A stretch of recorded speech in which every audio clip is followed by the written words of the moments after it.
As it relates to California's specific role and responsibility, as it relates to providing unemployment and the PUA claims that we do on a daily basis, we've been talking about for months here as a state, we analyzed the federal proposal that the president has put together and analyze what the expected costs and associated benefits and liabilities would be of advancing the program.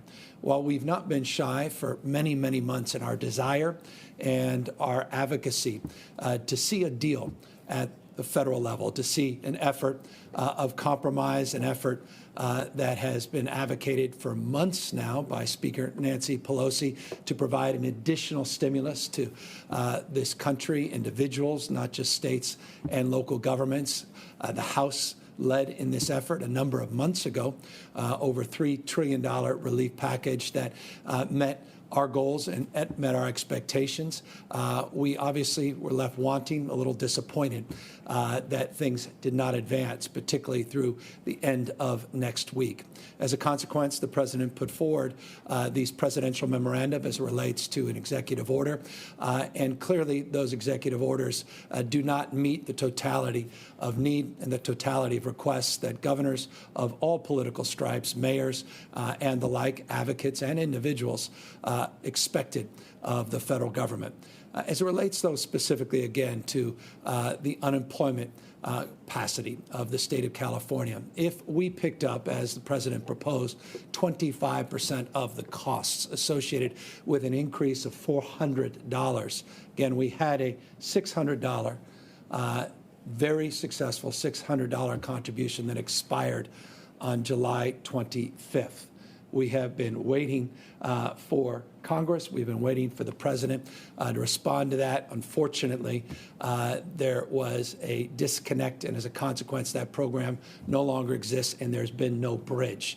The bridge program, however, we believe or hope a bridge program to the future as it relates to restarting these conversations federally is this $400, not $600 additional contribution. The responsibility under this new executive order, this presidential memorandum, is responsibility for the states to pick up 25% of the costs. As you can see from this slide, that cost would inure to the state of California, its taxpayers, roughly $700 million per week.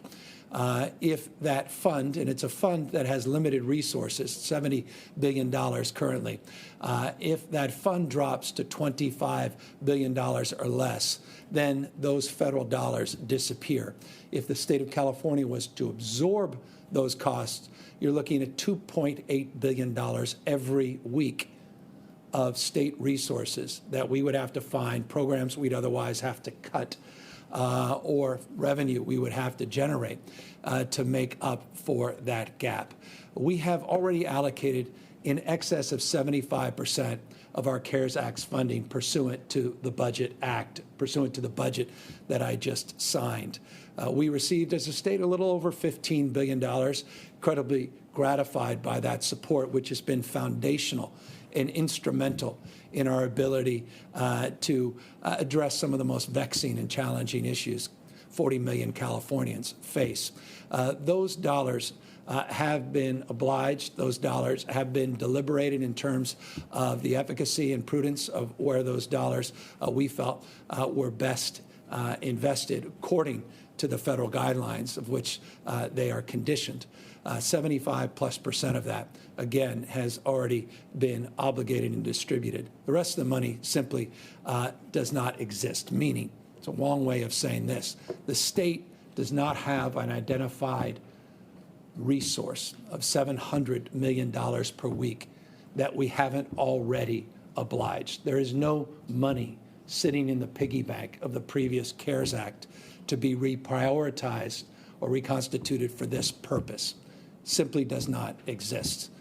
And for the state to absorb $700 million per week, potentially close to $3 billion per week, when, not if, the identified $70 billion fund the president is looking to draw down from would create a burn in the likes which even a state as large as California can never absorb without, again, massive cuts to important services or further burdening, as we say in this slide, businesses and individuals.